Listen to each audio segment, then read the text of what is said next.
New York, Madison Avenue. Ici a lieu ce matin une vente aux enchères exceptionnelle. Mesdames et messieurs, merci d'être venus. Je peux ouvrir les enchères facilement à $70 000. 70 000 $, c'est la mise à prix pour cette montre de plongée en acier, le modèle Milgauss. À sa sortie, il avait fait un flop. 50 ans plus tard, on se l'arrache. Ces enchères, c'est le rendez-vous à ne pas manquer pour les collectionneurs du monde entier. Ici, chacun a déjà une Rolex, quand ce n'est pas deux. Vous avez 2 Rolex au poignet ? Oui, j'aime les Rolex. Le matin, j'ai du mal à choisir. On débute à $70 000. Y a-t-il une enchère dans la salle? Dans quelques secondes, le marteau du commissaire-priseur va faire un heureux. 75 000, 80 000, 85 000, 90 000, Les enchères font tourner la tête. 130 000. Et avec vous au téléphone? 160. 160 000 maintenant. Avec Étienne? Le prix grimpe à 160 000. Non. Personne à 170 000. Donc c'est toujours 160 000 une fois, 160 000 deux fois. Adjugé à 160 000. La Rolex ancienne est adjugée 160 000 $, un peu plus de 100 000 €. C'est 30 fois le prix de la moins chère des montres neuves de la marque, environ 3 000 €. Si les enchères crèvent ainsi le plafond, c'est que ces montres sont aussi des montres de stars et qu'elles font rêver. Cet homme en possède toute une collection. L'une de ses préférées est une vraie montre d'espion. Combien de Rolex avez-vous ? J'en ai 200. Celle-là, c'est la Big Crown. C'est la montre de James Bond. C'est exactement la montre que portait Sean Connery en 1962 dans James Bond contre le Dr No. Un cocktail gagnant qui mêle le chic et l'action. Et la liste des stars n'en finit pas de s'allonger. Bruce Willis, Michael Jackson, Arnold Schwarzenegger, Maradona, Fidel Castro ou le Che. Et même le Dalai Lama ou le pape Jean-Paul II. À chacun sa Rolex, la montre des riches, des célèbres et des puissants. Le président Nicolas Sarkozy lui aussi a tenté le poignet de stars, quitte à devenir sujet de moquerie. Tout le monde n'est pas Sean Connery. Quel prix les amoureux de la marque sont-ils prêts à investir pour se payer cette part de rêve ? Comment est-elle devenue la montre par excellence ? La marque la plus copiée au monde est-elle menacée par la contrefaçon ? Voici l'histoire d'un horloger qui, depuis 100 ans, a totalement révolutionné l'univers des montres. Monsieur Rolex, c'est lui. En fait, le roi de la montre s'appelle Hans Wilsdorf, il est allemand. Orphelin à 12 ans, il s'installe à Londres en 1903 comme petit employé dans une fabrique de montres. Wilsdorf a le génie de l'horlogerie et le goût de l'excellence. Avec quelques économies, il fonde une petite usine qui ne s'appelle pas encore Rolex, mais Wilsdorf & Davis. À l'époque, il y a de nombreux fabricants, mais un seul modèle existe pour les hommes. Celui-ci, la montre à gousset. Wilsdorf, lui, fait un autre pari. Et si la montre passait de la poche au poignet ?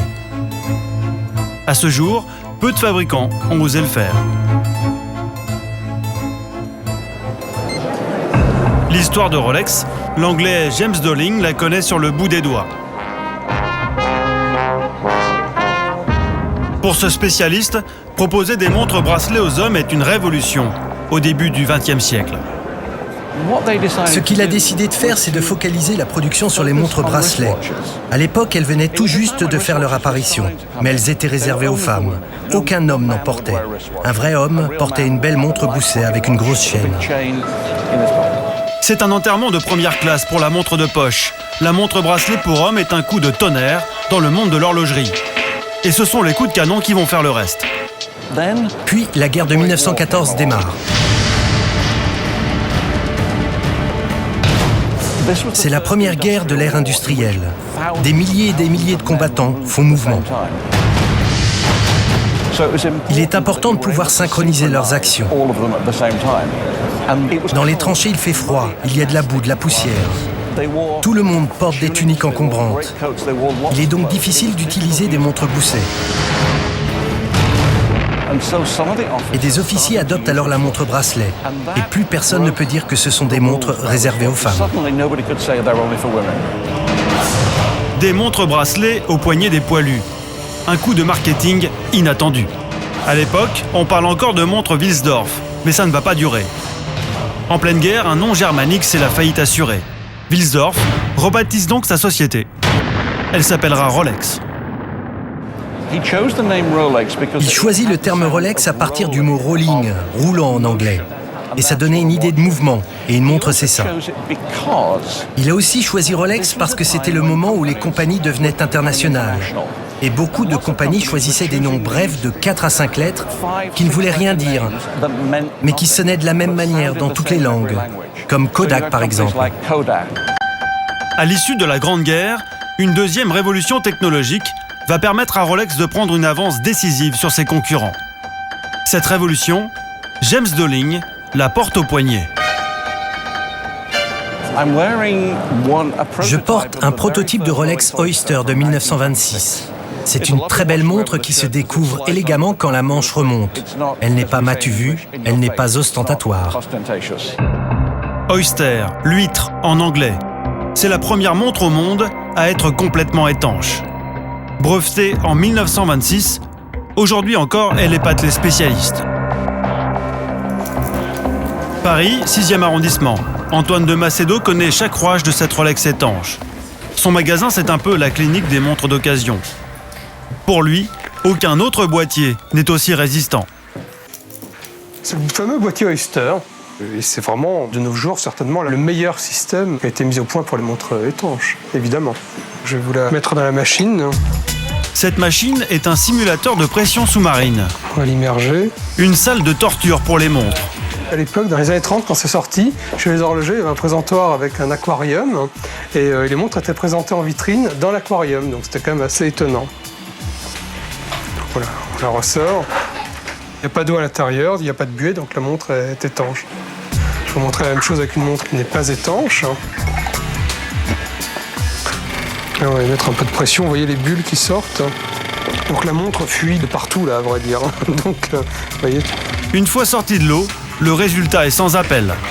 Ouais, donc là, on voit les gouttes d'eau à l'intérieur du fond de boîte et dans le mouvement. La Rolex, elle, est bien étanche et pas seulement à l'eau. Avec le boîtier Oyster, son mécanisme est dorénavant protégé de toutes les agressions. Les poussières, l'humidité nuisent au bon fonctionnement d'un mouvement. Donc le fait de mettre un mouvement dans un boîtier parfaitement étanche, celui-ci aura une meilleure marche, les entretiens seront plus espacés. Étanche à la poussière et à l'eau, Wilsdorf tient une montre fiable. Et pour la faire connaître, il va l'offrir à une aventurière anglaise, Mercedes Gleitze. Cette jeune secrétaire est l'une des premières femmes à tenter la traversée de la Manche à la nage. Nous sommes en octobre 1927. La jeune femme nage pendant 15 heures dans une eau glaciale. Elle tient le choc, la montre aussi. La marque affiche son triomphe à la une du Daily Mail. Elle est désormais synonyme d'exploit et les ventes explosent en boutique. Mais déjà, l'infatigable Wilsdorf pense à sa prochaine révolution. Une montre sans contrainte, sans mécanisme à remonter tous les jours. Il invente donc une montre entièrement automatique, un mouvement en perpétuelle miniature.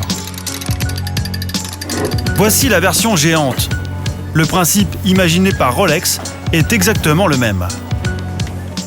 Une des grandes forces de Rolex a été de faire une montre qui se remontait par le mouvement cinétique. Vous avez un rotor dans la montre, vous voyez, qui traduit chacun de vos mouvements en une force qui est multipliée par un rouage et qui va vers le ressort, ce qui évite d'avoir à remonter la montre. Ça fait des montres quand même beaucoup plus précises, souvent, que des montres à remontage manuel. Vous voyez, le fait de remonter une montre, ça a aussi son charme. Mais l'automatisme, oui, c'est vraiment une vraie révolution. C'est un mouvement conçu de manière extrêmement logique. Il n'y a rien de superflu. Pour moi, c'est vraiment une bête de concours. Une bête de concours qui va laisser KO pendant de nombreuses années ses principaux concurrents, Omega, Breguet et Longines. Place Vendôme à Paris, le haut lieu de l'expertise en bijouterie.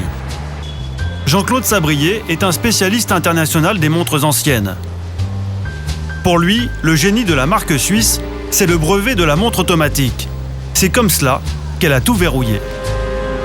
La force de Rolex, c'est d'avoir pris dès l'origine 10 ans d'avance sur ses concurrents. Rolex a pris des brevets très sérieux. Pratiquement le brevet Rolex de 31 l'a protégé jusqu'en 41. 41, il y a eu la guerre, donc c'était fini.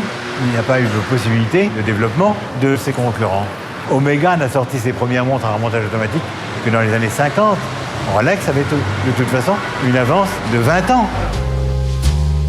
Après la Seconde Guerre mondiale, rien de nouveau dans les boîtiers Rolex, mais Hans Wilsdorf cherche à faire un nouveau coup. Il invente l'Explorer, une montre particulièrement robuste, taillée pour les aventuriers. Il décide de l'envoyer sur le toit du monde. 1953, l'alpiniste Edmund Hillary et son coéquipier Tenzing Norgay décident de s'attaquer à la conquête de l'Everest, une première mondiale. Rolex au poignet, piolet à la main et crampons aux pieds, la cordée britannique réussit son exploit. La marque suisse aussi.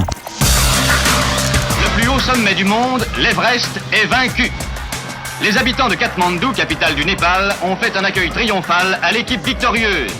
Le Sherpa Tenzing, leur compatriote, son camarade de cordée, le néo-zélandais Hillary, et les autres membres de l'expédition que commandait le colonel Hunt. Les premiers dans l'histoire, les Anglais ont vaincu l'Everest. Au sommet de l'Everest, Rolex atteint aussi le sommet de sa notoriété. Campagne de pub tous azimuts autour de l'Explorer, il faut convaincre le public d'acheter la montre de l'alpiniste Hillary.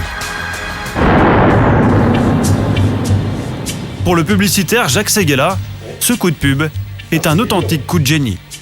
Ayant affirmé sa valeur de marque, qui est la recherche permanente de l'exception, il ne prendra pour servir sa marque que des célébrités qui expriment, et parce qu'elles ont en eux, cette recherche permanente de l'exception. Autrement dit, c'est une montre pour gens qui prennent des risques. C'est une montre pour des gens qui sont les actifs de la vie et qui peuvent à tout moment plonger dans la mer ou monter dans les nuages. Peu de temps après le toit du monde, la marque va taquiner le fond des mers. En 1953, le scientifique Jacques Piccard plonge en sous-marin avec une montre prototype accrochée à l'extérieur de l'engin. 3000 mètres plus bas, elle bat un nouveau record, de profondeur cette fois. Dans la foulée, la marque décline ce prototype en version grand public, étanche à 100 mètres, baptisé Submariner. Les retombées commerciales sont immédiates. Aujourd'hui encore, c'est le modèle vedette du catalogue. Dans les nuages ou dans les profondeurs des abysses, à chaque fois, le constructeur suisse joue du marketing avec précision. Une seule condition, rester la montre de l'exploit. Près de 2 milliards de chiffres d'affaires, 800 000 montres vendues l'an dernier. Il n'existe aucun chiffre officiel publié par la marque, mais les estimations donnent le vertige. Pour fabriquer ces bijoux, près de 6 000 employés travaillent dans la plus grande discrétion. Qui définit cette stratégie du secret ? Comment se protège-t-elle de la concurrence ? Direction Genève, la ville coffre-fort. C'est vrai pour les banques, autant que pour les montres. Cet immeuble de verre, c'est la maison Rolex, citadelle imprenable. Interdite au public et encore plus aux caméras. Les curieux ne sont pas les bienvenus. J'ai des gens qui sont en train de faire une prise de vue du bâtiment. Ok, ouais, merci. C'est une violation de domicile. Ici, c'est privé jusque-là. Jusqu'où ? Là, c'est l'extérieur. Le culte du secret. Même les amoureux de la marque sont éconduits. C'est le cas d'Osvaldo Patrizzi. C'est lui qui a mis en place les premières ventes aux enchères de Rolex anciennes. Mais lorsqu'il a demandé le concours de la marque, il a trouvé porte close. L'horloger suisse l'a complètement snobé. Moi, j'aime leurs produits, je n'aime pas leur façon de gérer. Mais je ne suis pas un actionnaire, ni Rolex, je suis un observateur extérieur. Rolex, c'est un produit exceptionnel, fait par des personnes qui savent bien leur métier, mais qui ne connaissent pas l'art de communiquer, sinon qu'avec des grands coups de millions pour faire de la publicité. Pour pénétrer dans cette usine, c'est un véritable scénario à la James Bond. Rolex, championne de l'innovation, déborde aussi d'imagination quand il s'agit de se cacher. Empreinte rétinienne, empreinte digitale, code d'accès.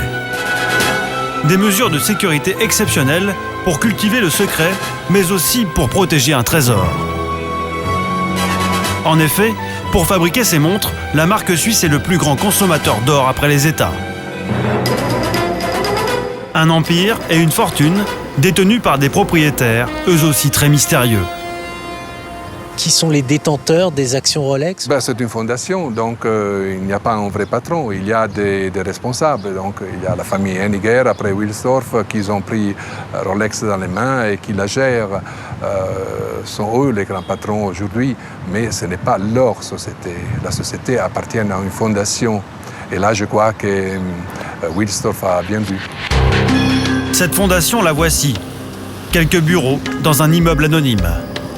Et ici, comme à l'usine, silence. Moi, je ne peux pas vous donner des informations comme ça sans savoir qui vous êtes. Malheureusement, je ne peux rien vous dire. Rolex est donc détenu par une fondation, c'est écrit dans ses statuts. Autrement dit, Rolex n'est pas coté en bourse, elle ne figure pas non plus au registre du commerce. À l'origine, Hans Wilsdorf voulait protéger sa marque et ses héritiers de toute tentative de rachat. Aujourd'hui, selon Éric Pichet, analyste financier à la Bourse de Paris, ce statut privilégié est une arme économique redoutable. L'avantage, c'est que vous ne donnez aucune information aux concurrents. Puisque vous savez qu'en France, lorsque vous avez une société, même si elle n'est pas cotée d'ailleurs, vous devez déposer les comptes au registre du commerce. Ces comptes sont consultables par n'importe qui, y compris par les concurrents, et surtout par les concurrents d'ailleurs.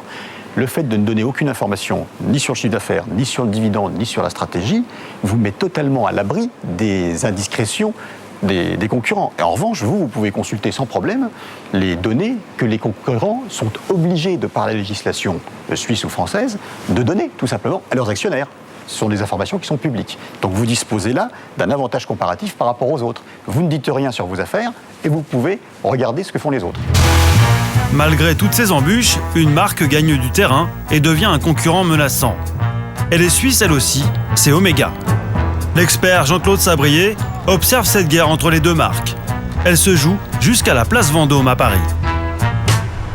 Voici la future boutique Rolex. Et vous voyez, ce n'est pas par hasard, c'est place Vendôme, un des lieux privilégiés de Paris. Il y a des concurrents à côté ? Bien sûr, toutes les marques de montres sont ici. Nous allons voir, à 50 mètres, vous allez voir Omega. Et voici la nouvelle boutique Omega, qui vient juste d'ouvrir. Pour affronter la marque à la couronne, Omega n'hésite pas à utiliser les mêmes bonnes vieilles recettes.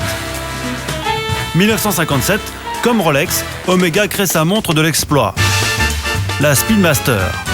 Et avec ce modèle, elle réussit le coup du XXe siècle. C'est elle qui sera choisie par la NASA pour équiper ses astronautes et deviendra la première montre à faire le voyage sur la Lune. 1995, comme Rolex, Omega se lance sur le marché de l'espionnage au poignet de James Bond. Les montres Omega de Pierce Brosnan et Daniel Craig remplacent désormais la Submariner de Sean Connery. À chaque fois qu'un nouveau James Bond sort, les ventes de Omega font un bond. Ah bon ? Ah oui, c'est frappant. Omega gagne du terrain tous les jours. Comment ça se fait qu'ils n'arrivent pas à les rattraper ? Et c'est pas en 10 ans qu'on peut rattraper un tel retard. Omega est un concurrent sérieux. Mais la vraie menace, le fondateur de Rolex n'y avait jamais songé. C'est la contrefaçon. Dans les rouages parfaitement huilés de la marque, c'est le grain de sable qui risque de tout gripper. Spécialiste de montres anciennes, Fabrice Guéroux a fait de la chasse aux copies son hobby. Et des fausses Rolex, il en entend parler tous les jours. La première chose que quelqu'un vous demande quand vous sortez une Rolex toute neuve, vous allez au restaurant, manger avec des amis, c'est une vraie ou une fausse ? C'est la première question qu'on vous pose. C'est le truc hallucinant, quoi. C'est à croire qu'il y en a autant sur le marché en contrefaçon qu'en montre originale, quoi. Sa première Rolex, il l'a achetée sur Internet. Et il est allé de surprise en surprise. Et d'un coup, j'ai vu des montres à $3000, le même modèle à 650 chez un autre, en achat immédiat, où je me suis dit, bon, quand même, il y a un problème. Et je me suis aperçu, en fait, petit à petit, qu'il y avait pas mal de contrefaçons, en fait, sur le net. On va voir. Trouver une fausse montre sur Internet, rien de plus simple. Il suffit de taper les 5 lettres de la marque dans un moteur de recherche. Donc en haut, le site officiel Rolex, donc ça c'est normal. Mais juste en dessous du site officiel, les sites des faussaires. Nous entrons dans la caverne d'Ali Baba des imitations. Plus de 450 modèles. Tous faux. Là, on peut choisir par modèle, Daytona, Submariner, Sidulaire, Yachtmaster, GMT Master, Explorer 1, Explorer 2, Daydate, Datejust Man, Datejust Midsize. Donc voilà, au niveau des Submariners, bon, il y a tous les prix, il y a même des modèles qui n'existent pas, le modèle marron à fond blanc, bon, voilà. Nous choisissons la Submariner en acier, c'est la promo de la semaine. 229 $, 20 fois moins cher que la vraie. Donc pour la commander en ligne, donc on va ouvrir un compte. La tentation est grande d'en commander une deuxième. Cette fois, nous visons les montres de collection. Ce sont des montres qui se menaient entre 5 et 100 000 €, donc on va aller voir qu'est-ce qu'ils proposent. Vous avez plusieurs modèles. On va aller regarder le modèle militaire, qui est une Submariner 55-17. C'est une montre très rare, très dure à trouver et qui se menait aujourd'hui entre 10 et 15 000 € suivant l'état de la montre. Donc voilà, on va commander celle-ci aussi. Allons-y. Total de nos achats, un peu plus de 300 € pour une paire de Rolex. 303 €. En un clin d'œil, le bon de commande est expédié en Chine, l'adresse de notre faussaire. Le contact là-bas en Chine s'appelle Fabrice n'a plus qu'à régler la facture par la poste. Je vais payer. On aura nos colis dans combien de temps? Une dizaine de jours. 6 jours plus tard, la commande est déjà là. La contrefaçon en service rapide. Pour déballer le paquet, Fabrice Guéroux se rend chez 2 autres spécialistes en montres de collection. Et là, surprise, dans l'enveloppe, pas de traces de montre, mais un jouet en plastique. On a un jouet. Un jouet en plastique.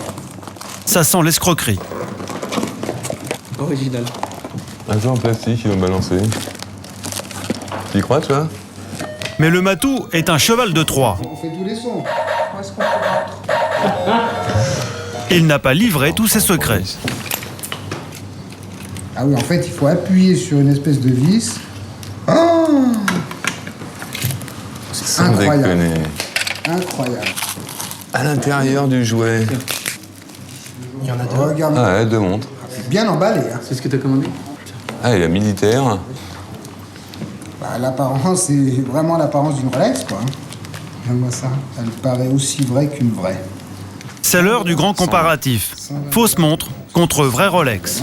Ouais, c'est pareil. Verdict. Quelle est la vraie, quelle est la fausse? C'est assez convaincant quand même. Quelle est la vraie, quelle est la fausse? Ça, c'est la fausse, mais ils ont fait moche oui. Là, au niveau du... Oui, après, quand on rentre dans le détail... La découpe de la lunette est différente. Mais la vraie différence se trouve à l'intérieur des boîtiers. Dans les entrailles de la copie, un mécanisme doré, très bon marché. Le mouvement, c'est un mouvement à 10 €. On sent la mauvaise qualité. Un néophyte se fait avoir rapidement, quoi. Moi, aujourd'hui, j'achète une montre comme ça, je la mets en vente sur Internet avec boîte et papier, je la mets à 2 500 €, la personne a eu l'impression d'avoir fait une affaire. Un an après, elle va aller chez le bijoutier en disant « bon ben voilà, c'est arrêté » ou elle a pris l'eau. Elle l'amène, bon ben on lui dit « bon ben votre montre est fausse, c'est terminé, c'est fini, quoi ». À côté des vulgaires copies, il y a un autre marché tout aussi dangereux pour Rolex. Celui des pièces d'occasion frelatées qui déprécient la valeur de la montre. Hey, Matt Bain. How you doing? Good. How are you? All sense of tempo? Doing good there? Retour à New York, à la grand-messe des collectionneurs. Les passionnés se bousculent pour faire expertiser leurs joyaux. Parmi eux, Peter Radcliffe. Il est inquiet aujourd'hui. Il se demande si sa montre est garantie 100% d'origine. J'ai comme l'impression qu'il y a quelque chose qui cloche avec le cadran de cette montre. A-t-il été retouché? Pouvez-vous y jeter un œil? En effet, le cadran a été réimprimé. Malheureusement, pour cette référence de montre, c'est le cadran qui fait la valeur. Dans l'état où est cette montre, la valeur chute entre 8 ou 12 000 $. Pas plus? Non, pas plus. Est-ce que je peux essayer de trouver un cadran authentique pour le remplacer? Oui, vous pouvez essayer. Je sais qu'il y en a certains sur le marché, mais ceux qui disposent de bons cadrans Sidweller à double ligne rouge vont vous en demander entre 15 et 20 000 dollars. Ah oui? Juste pour le cadran? Oui, juste pour le cadran, ouais. Un sacré coup au moral pour Peter. Heureusement, les vulgaires copies ou les montres authentiques bidouillées ne sont pas encore une menace absolue pour la marque à la couronne. James Dolling en est convaincu. Le monde de Rolex, c'est comme une petite famille. Chaque manifestation est l'occasion de grandes retrouvailles. Pour lui, cette montre reste une valeur sûre en cas de coup dur. La Rolex est une monnaie universelle. Il y a un vieux proverbe qui dit que si un jour tu te retrouves du mauvais côté de la ligne de front, avec des pièces d'or ou une Rolex en poche, tu t'en sortiras toujours en les échangeant contre un toit, de la nourriture ou une voiture. J'ouvre l'enchère avec ce lot à 150 000 dollars. Dans l'univers de Rolex, un toit c'est un château, la nourriture du caviar et la voiture, forcément une Rolls. 190 000, 200 000 dollars maintenant. Adjugé. J'ai acheté 14 montres pour $1 million. La moitié pour le business, l'autre moitié pour ma collection. 160 000, 170 000, 190 000 dollars adjugés. Mon opinion est que le marché est complètement cinglé. 200 000 dollars pour le prototype Sea Dweller. 200 000 une fois, deux fois, vendu pour 200 000 dollars. C'est moi qui ai la montre, et il en existe très peu. Et si quelqu'un est intéressé, il paiera la somme que je lui demanderai. Dans 10 ans, à combien s'arrachera la dernière née de la famille, la Deep Sea, la montre des extrêmes, étanche à près de 4000 mètres sous l'eau. Là où aucun plongeur n'ira jamais.